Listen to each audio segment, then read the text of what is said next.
We found the process with eHaus really good from the get-go. There was just good comms throughout.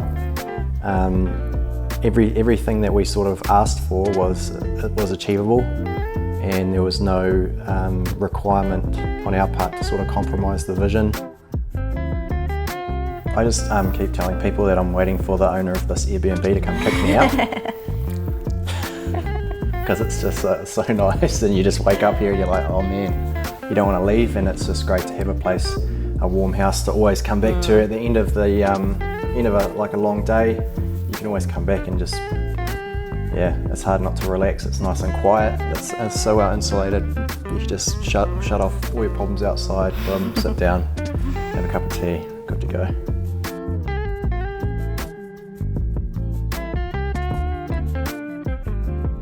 Coming from a colder house to living here, and the whole house is warm, which is nice. Like, yeah, you just get home and you don't really have to think about putting the fire on or heating the house up. It's just comfortable straight away, which has been amazing. And yeah, it's the first thing people notice when they walk in, usually, is how warm it is in here. With that MHRV system, you've always got like fresh air coming in, stale air going out.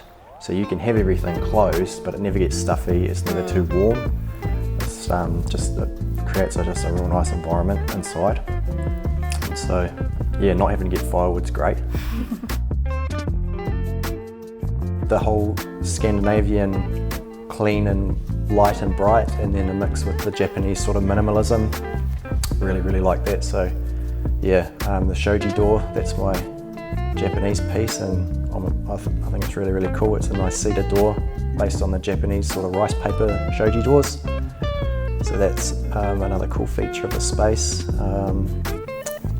The bench seat and the loft, those were sort of inspired by the tiny house movement, because we quite like tiny houses, but we've gone a little bit bigger than tiny, but we thought we'd bring some tiny features to our house. So we've got a cool little loft, like a mezzanine loft up top, where we have our little TV room, and a built-in bench seat that has storage and some really cool custom-made squabs on the top that we're really pleased with.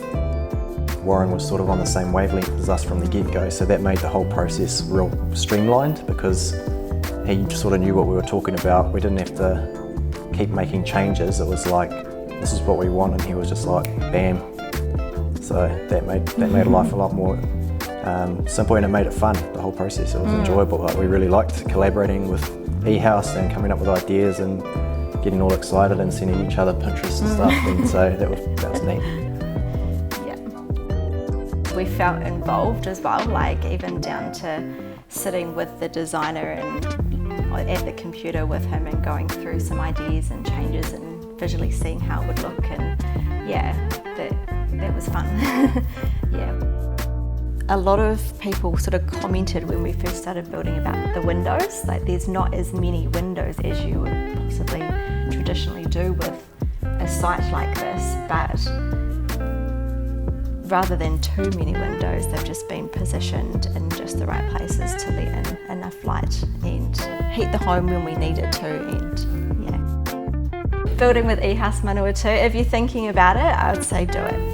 Yeah, get in line, and and yeah, I'd definitely recommend building with eHaus Manawatu. Go to an information evening, and learn why it's worth doing, and you'll just it makes so much sense that once you learn about it, you won't want to go back to a normal style house. Like everyone's house should be built using the same methods, and New Zealand's climate has sort of let us get away with not building to a high standard, whereas in Europe, this is the standard. This is how you build a house.